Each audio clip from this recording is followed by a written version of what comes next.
Hello everyone. आज की video में हम बात करने वाले हैं relation between mean value and peak value of AC. Mean value और पीक वैल्यू जो एसी की होती हैं उनके बीच में क्या रिलेशन होता है इसके बारे में जानते हैं। पिछली वीडियो में हमने बात की थी अल्टरनेटिंग करंट और ईएमएफ की, और इसके साथ साथ हमने ये जाना था कि जो अल्टरनेटिंग करंट की मीन वैल्यू या एवरेज वैल्यू होती है वो क्या होती है। ठीक है, तो उससे आगे का टॉपिक है और मोस्ट इंपोर्टेंट है क्योंकि पेपर में पूछा जाता है। ठीक है, तो देखें relation between mean value and peak value of AC. तो मैं थोड़ा सा रिवाइज कर देता हूं, उसके बाद आगे बात करते हैं।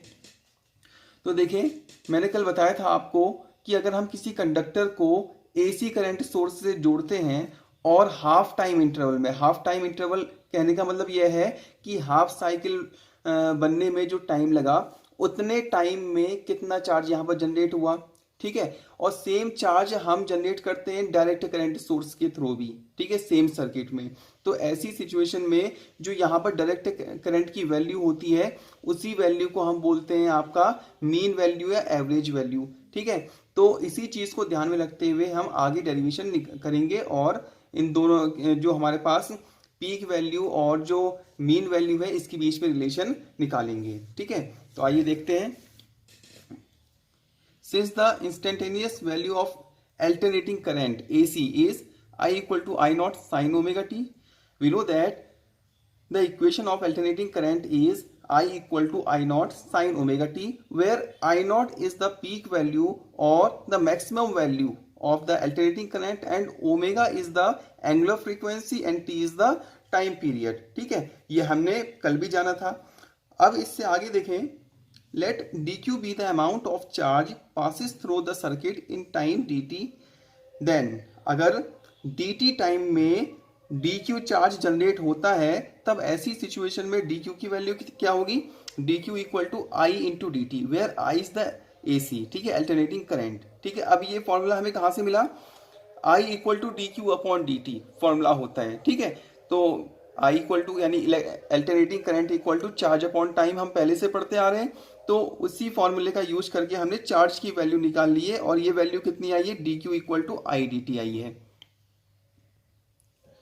अब आगे देखें, अब I इक्वल टू क्या है आपका, आई नॉट साइन ओमेगा टी है, तो डी क्यू इक्वल टू था हमारे पास आई डी टी। अब हमने I की वैल्यू रख दी I naught sine omega T D T, तो डी क्यू की ये वैल्यू होगी। ठीक है, D Q equal to I naught sine omega T. आगे देखें, so the amount of charge that will pass through the circuit in time T half can be obtained by the integrating the above equation between the limits t equal to 0 to t equal to t half। यहाँ पर ध्यान देने वाली बात यह है कि जो भी हम चार्ज जनरेट हो रहा है वो हम हाफ साइकिल में मानेंगे। जो एवरेज वैल्यू ली जाती है अल्टरनेटिंग करंट की वो हमेशा हाफ टाइम पीरियड के लिए ली जाती है। इसका रीजन ये है कि देखें, जो हमारे पास हाफ साइकिल दो बन रही है यहाँ पर, वो एक पॉजिटिव डायरेक्शन में बन रही है और एक निगेटिव डायरेक्शन में बन रही है। अगर हम पहली हाफ साइकिल के लिए एवरेज मीन वैल्यू निकालेंगे उसकी वैल्यू पॉजिटिव में होगी, और सेम वैल्यू हम दूसरी साइकिल के लिए निकालेंगे तो वो वैल्यू निगेटिव में होगी। ठीक है, अब ऐसी सिचुएशन में होगा क्या, जब हम नेट वैल्यू निकालेंगे यानी कंप्लीट साइकिल के लिए वैल्यू निकालेंगे तो वो जीरो हो जाएगा। तो इसीलिए हमेशा हाफ टाइम पीरियड लिया जाता है, कभी भी कंप्लीट टाइम पीरियड नहीं लिया जाता है। ठीक है, कंप्लीट टाइम पीरियड के लिए एवरेज मीन वैल्यू ऑलवेज क्या होती है, जीरो होती है। इस चीज को आपको माइंड में रखना है कि एक कंप्लीट साइकिल के लिए या फिर कंप्लीट टाइम पीरियड के लिए जो एवरेज मीन वैल्यू होती है वो ऑलवेज जीरो होती है। ठीक है, इसीलिए हाफ पीरियड के लिए हम क्या निकालते हैं, मीन वैल्यू निकालते हैं हमेशा। तो आगे देखते हैं, so the amount of charge that will pass through the circuit in time t half can be obtained by the integrating the above equation between the limits t equal to 0 to t equal to t half। यानी कहने का मतलब ये है कि total जो amount हमारा निकलेगा चार्ज का वो कैसे निकलेगा, अगर हम इस ऊपर ये जो हमें इक्वेशन दी हुई है इसका इंटीग्रेशन कर दें between the limits t equal to 0 to t equal to t half. इस लिमिट के बीच में अगर हम इस लिमिट को लेकर अगर हम इसका इंटीग्रेशन करते हैं और इंटीग्रेशन करने के बाद जो वैल्यू हमें मिलती है वो टोटल चार्ज हमें प्राप्त हो जाता है हाफ टाइम इंटरवल में, ठीक है। तो Q इक्वल टू क्या होगा, integration of D Q at limit 0 to T half, ठीक है। अब हम इसका इंटीग्रेशन करेंगे, तो इंटीग्रेशन लिया हमने 0 to T half I naught sine omega T D T, D Q की वैल्यू रख दी, I naught equal to integration of 0 to T half sine omega T D T, यानी अब साइन ओमेगा टी का integration करेंगे तो simply हमारे पास फॉर्मूला होता है integration of sine X D X equal to minus cos X plus C, ये हमारे पास फॉर्मूला होता है। इस फॉर्मूले की हेल्प से साइन का इंटीग्रेशन कितना होगा, minus cos omega T, but यहाँ पर वेरिएबल क्या है, टी है, ओमेगा कांस्टेंट है, तो ये जो ओमेगा वैल्यू है ये अपॉन में आ जाती है, ठीक है, इंटीग्रेशन में।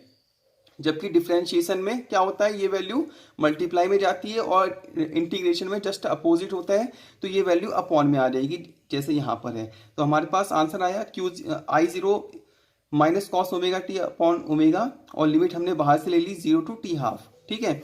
अब माइनस ओमेगा को हमने बाहर ले लिया तो minus I not upon omega, और ब्रैकेट में बचा cos omega T limit 0 to T half, ठीक है। अब यहाँ पर हम लिमिट रखेंगे तो upper limit minus lower limit, यानी जो स्मॉल टी है इसकी जगह पर एक बार टी हाफ रखेंगे और एक बार 0 रखेंगे, तो कितना आएगा, minus I not omega cos omega T upon 2 minus cos 0 degree. 0 कैसे आया, टी की जगह पर 0 रखा तो 0 इंटू ओमेगा 0 डिग्री हो गया, ठीक है। टी की जगह पर टी हाफ रख दिया, तो यहाँ से वैल्यू कितनी आई, minus I not upon omega cos omega T upon 2 minus cos 0 degree, ठीक है।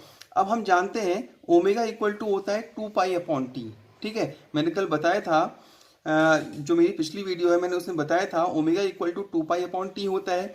तो अब ये वैल्यू हमने ओमेगा की जगह पर रखी, तो क्यू इक्वल टू कितना आया, माइनस आई नॉट ओमेगा, यहाँ पर हमने ओमेगा की वैल्यू अभी नहीं रखी है, बाद में रखेंगे, तो cos 2 pi upon T into T upon 2, ये जो ओमेगा था इसकी जगह पर हमने रखा 2 pi upon T into T upon 2। अब 2 से 2 कैंसिल हो गया, टी से टी कैंसिल हो गया, बचा हमारे पास कॉस पाई, पाई का मतलब है 180 डिग्री, तो कॉस 180 डिग्री की वैल्यू होती है -1, कॉस 0 की वैल्यू है 1, तो -1 और ये -1 हो गया, तो ये हमारे पास क्या आ गई, क्यू की वैल्यू आ गई। आगे देखें, Q equal to minus I not T upon 2 pi, ये कहाँ से आया, जो पीछे हमने फॉर्मूला निकाला था, Q की वैल्यू निकाली थी, इसमें ओमेगा जो बाहर था इसकी वैल्यू हमने कितनी रखी, 2 पाई अपॉन टी रखी, तो 2 पाई तो नीचे आ गया और टी ऊपर चला गया आपका, ठीक है। तो minus I not T upon 2 पाई आ गया, और यहाँ -1 और -1 आ गया। अब -1 कितना होगा, -2 हो जाएगा, तो यहाँ बचा -2, 2 से 2 कैंसिल हो गया, माइनस और माइनस प्लस हो गया, तो Q की वैल्यू कितनी आ गई, आई नॉट टी अपॉन पाई, यानी ये इतना चार्ज जो है हाफ टाइम इंटरवल में जनरेट करेगा। अगर हम किसी सर्किट को, किसी कंडक्टर को एसी करंट सोर्स से जोड़ते हैं तो इतना चार्ज जनरेट होगा, ठीक है। इसको हमने इक्वेशन ले ली। अब if I am is the mean value of AC, अगर आई एम क्या है, मीन वैल्यू है एसी की, तो यहां से क्या मिलेगा हमें, Q equal to I M into T half. ये कहां से आया, वही पहले वाला फॉर्मूला, आई इक्वल टू क्या होता है, Q अपॉन टी होता है, ठीक है। तो टी की जगह पर यहाँ पर टी हाफ है और आई की जगह पर आई एम है, तो Q की वैल्यू हमने ली, तो Q equal to I M into T half आ गया, ठीक है। अब एक चार्ज की एक तो ये वैल्यू है और एक चार्ज की ये वैल्यू है, ठीक है। तो अब ऐसी सिचुएशन में हम इन दोनों को इक्वेटिंग रखेंगे, इक्वल रखेंगे, क्योंकि लेफ्ट हैंड साइड इक्वल है तो राइट हैंड साइड भी क्या होगी, इक्वल होगी। तो हमने इसको रखा तो हमें कितना आया, इक्वल रखने पर मिला हमें I M T upon 2 equal to I not T upon pi, ठीक है। इतनी वैल्यू आ गई, तो टी से टी कैंसिल हो जाएगा, तो यहाँ से आई एम की वैल्यू आ गई हमारे पास 2 आई नॉट अपॉन पाई, ठीक है। तो ये हो गया हमारे पास मीन वैल्यू या एवरेज वैल्यू और पीक वैल्यू के बीच में रिलेशन, ठीक है। अगर हम यहाँ पर पाई की वैल्यू 3.14 रखकर 2 को डिवाइड करते हैं तो ये वैल्यू आती है लगभग हमारे पास 0.63666, आगे को आते रहेगा, इसलिए हमने यहाँ पर 7 लगा दिया है, ठीक है। तो आई एम इक्वल टू आ जाता है 0.637 आई नॉट, ठीक है। जो मीन वैल्यू होती है वो आई नॉट के कितने टाइम्स होती है, 0.637 या 636 टाइम्स होती है, ठीक है। तो ये है हमारे पास रिलेशन किसके बीच में, आई एम और आई नॉट। आई एम क्या है, यहाँ पर एवरेज मीन वैल्यू है और आई नॉट यहाँ पर पीक वैल्यू है, ठीक है। दस द मीन और average value of AC during a half cycle is 0.637 times और 63.6% ऑफ इट्स पीक वैल्यू। देखें 63.6% कैसे आया, अगर हम ये वैल्यू परसेंट में निकालते हैं तो हमें इसको 100 से मल्टीप्लाई करना पड़ेगा, ठीक है। तो ये कितना आएगा हमारे पास, अगर हम 100 से मल्टीप्लाई करते हैं तो आई एम इक्वल टू हमारे पास आ जाएगा 63.7% ऑफ आई नॉट, ठीक है, इतने परसेंट आ जाएगा। तो ये हमारे पास वैल्यू होती है। सो यहाँ से हमें क्या मिल गया, दस द मीन और average value of A C during a half cycle is 0.636 times और 63.6% of its peak value. Similarly it can be proved that the mean average value of alternating EMF is, अगर हम यही relation किसके बीच में निकालें, alternating EMF और peak value of alternating EMF, इन दोनों के बीच में रिलेशन निकाले तो सेम रिलेशन हमें देखने को मिलता है, EM equal to 2 E naught upon pi या EM equal to 0.637 E naught, ठीक है। यहां पर कंफ्यूज नहीं करना, मैंने यहां पर 0.637 लिखा है, यहां पर 0.636 है। अगर आप जो है डिवाइड करते हैं तो लास्ट में बहुत सारी वैल्यूज आती हैं, ठीक है, 6 करके या उससे बड़ी वैल्यू आती है, तो ऐसी सिचुएशन में हम 1 प्लस कर देते हैं, तो इसलिए मैंने यहाँ पर 0.637 लिखा है, आप 6 भी लिख सकते हैं, ठीक है। तो ये होता है रिलेशन किसके बीच में, आई एम और आई नॉट के बीच में या ई एम और ई नॉट के बीच में, ठीक है।